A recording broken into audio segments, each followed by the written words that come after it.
Saudari-saudaraku terkasih dalam Tuhan Yesus Kristus, kita bertemu kembali dalam renungan harian Senin 18 Agustus 2025. Seperti biasa, kita mendasarkan permenungan kita pada bacaan-bacaan Ekaristi pagi ini. Bacaan pertama dari kitab Hakim-Hakim bab 2 ayat 11 sampai 19. Dikisahkan bagaimana setelah Yosua meninggal, umat Israel condong kepada dewa-dewa Baal. Mereka menyingkirkan Yahweh dan menyembah serta memuja dewa-dewa Baal itu. Ini menyakitkan hati Allah. Allah menghukum dengan cara mereka dikalahkan dalam peperangan oleh suku-suku lain.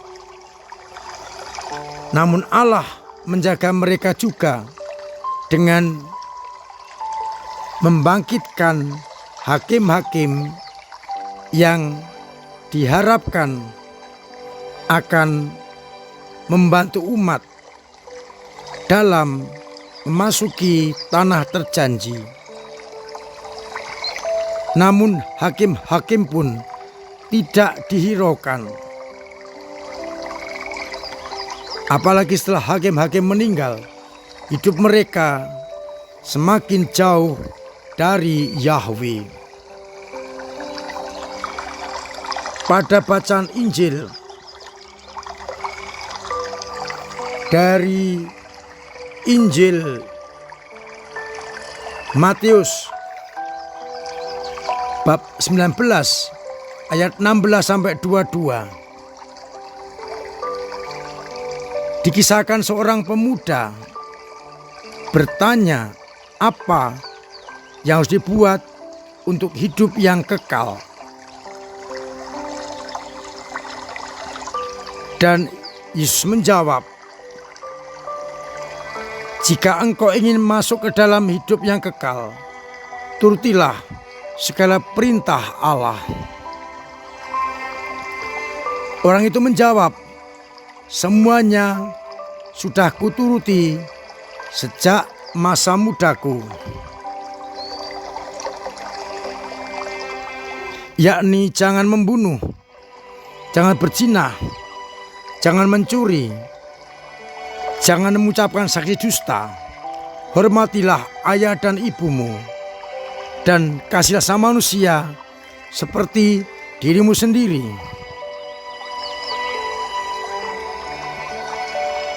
Dan Yesus menjawab, "Masih kurang apabila engkau sempurna. Pergilah, jualah segala milikmu dan berikanlah kepada orang-orang miskin. Kemudian datanglah kemari dan ikutilah aku."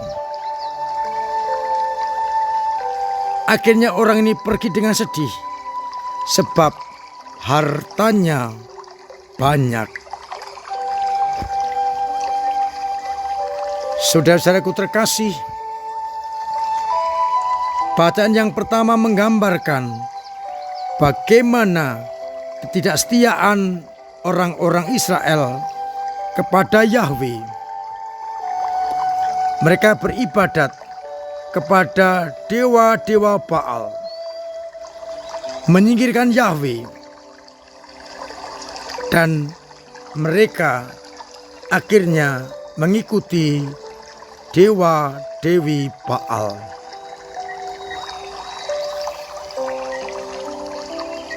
Mereka lupa, atau lebih tepatnya melupakan perjanjian yang telah dibuat ketika Musa dan Yosua akan meninggal. Mereka berjanji setia kepada Yahweh. Namun prakteknya mereka beribadah kepada dewa-dewa Baal. Meskipun Allah membangkitkan hakim-hakim yang mengingatkan mereka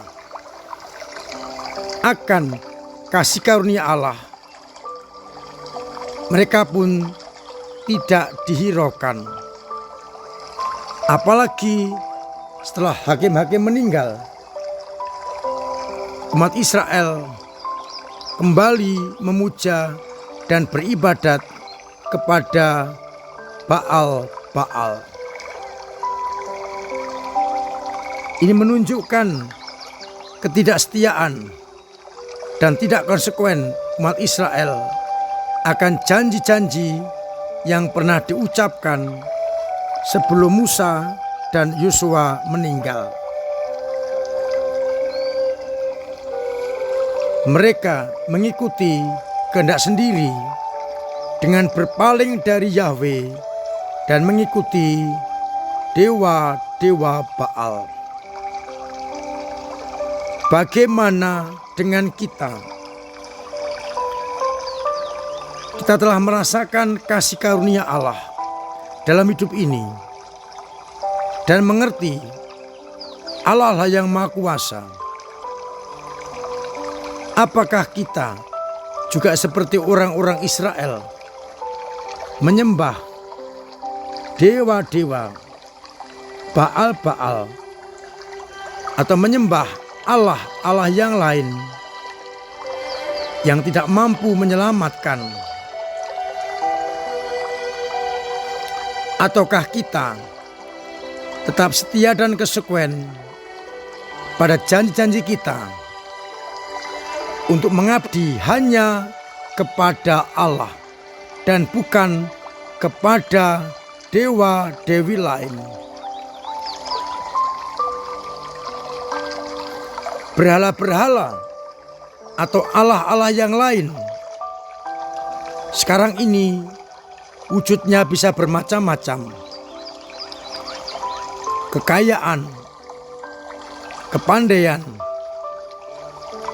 pangkat, kedudukan, harga diri, semuanya bisa menjadi berhala-berhala Allah yang lain. Maka sekali lagi kita bertanya, bagaimana aku? Apakah sanggup setia pada perjanjian yang telah aku ikat?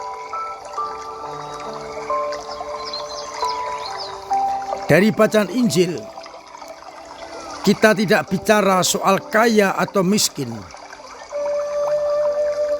tapi bicara apapun yang bisa menghalang-halangi perjumpaan kita dengan Allah harus kita singkirkan. Pemuda ini sudah melaksanakan hukum-hukum Taurat, hukum-hukum Tuhan. Tetapi rupa-rupanya bagi Yesus masih perlu disempurnakan dengan meninggalkan apapun juga yang bisa menghalang-halangi perjumpaannya dengan Allah. Bagi pemuda ini, kekayaan benar-benar menjadi penghalang berjumpa dengan Allah. Maka seminta agar dijual, dibagikan kepada orang miskin, dan datang kepada Yesus. Maka persoalannya bukan kaya atau miskin, tetapi apakah kita mau dan mampu untuk meninggalkan, menyingkirkan Allah yang lain. Kalau kita sudah taat pada hukum dan aturan, kita sempurnakan dengan tindakan kasih. Pendek kata, kalau sesuatu itu menghalang-halangi perjumpaan kita dengan Allah dan menjadikan Allah yang lain, maka harus kita singkirkan, harus kita buang, agar akhirnya kita mampu untuk hidup sebagai anak-anak Allah. Maka pertanyaan kedua, sudahkah aku menyingkirkan Allah-Allah yang lain dan beribadat dengan setia hanya kepada Allah yang benar? Semoga kita mampu menyingkirkan Allah-Allah yang lain dan datang hanya kepada Tuhan kita Yesus Kristus. Tuhan memberkati kita sekalian. Amin. Marilah kita berdoa.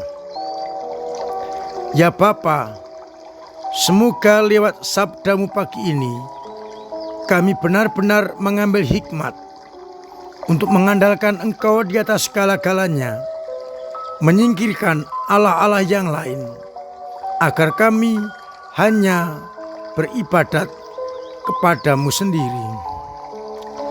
Kuatkanlah iman kami yang kadang lemah, kadang jatuh, kadang mandek, bahkan hilang, tergerus oleh arus zaman. Semoga Kau kuatkan agar kami tetap setia dalam situasi apapun juga.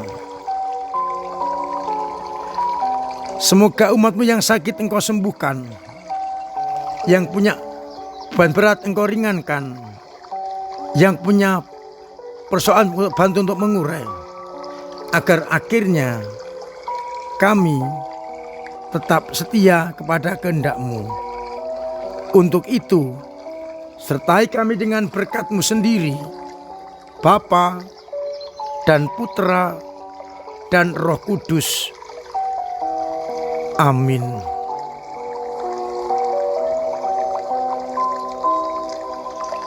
Terima kasih untuk peran serta panjenengan dalam hidup menggereja, mendukung pelayanan lewat doa-doa, lewat pemberian diri, pemberian tenaga, pemberian waktu, dan pemberian karya yang sungguh memperkaya gereja.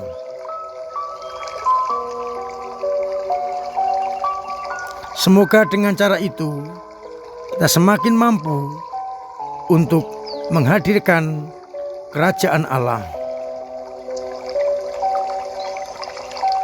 Saya undang umat untuk ambil bagian dalam penjaringan anggota Dewan Paroki.